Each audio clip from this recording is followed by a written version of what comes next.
Hey everyone, and welcome back to Cranio Family Vlog, where we are spending every single day in the month of September talking about something involving craniosynostosis.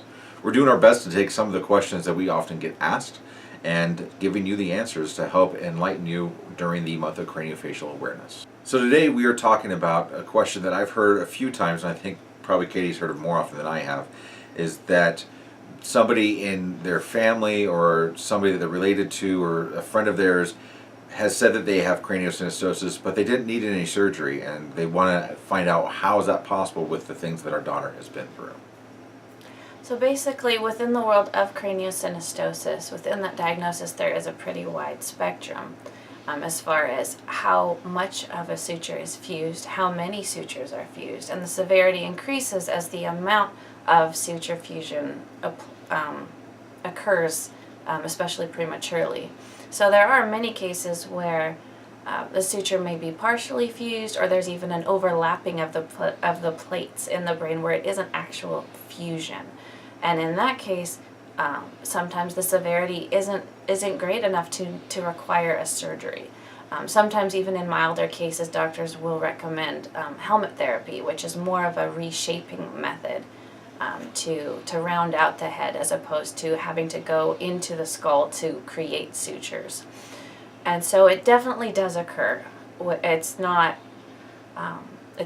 common or very often that an actual diagnosis of craniosynostosis won't need surgery, but that does occur. And so we don't want to rule that out for families that have that story with their relatives, that yes, it can happen, but I wouldn't count on that as a common result.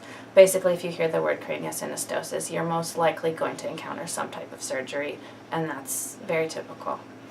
There's also a few friends of ours that we found down the line that wound up finding out that they had craniosynostosis because when they were getting their child tested for craniosynostosis, it spurned a lot of things that they went through in their childhood. They went in for an MRI or a CT scan, and they found out that they also had craniosynostosis. So even though a large majority of the cases of craniosynostosis are identified at birth, as Katie was saying, some of them are so mild that there may be some issues as a person develops, but they may go completely untreated and unnoticed and only to be diagnosed later.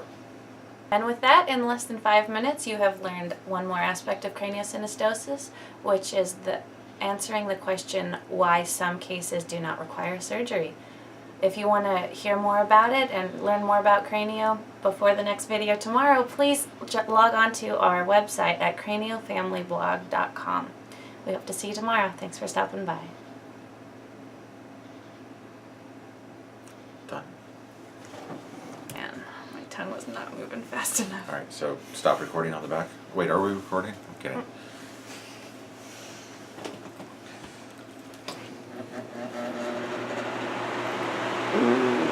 It's the silver button. Oh.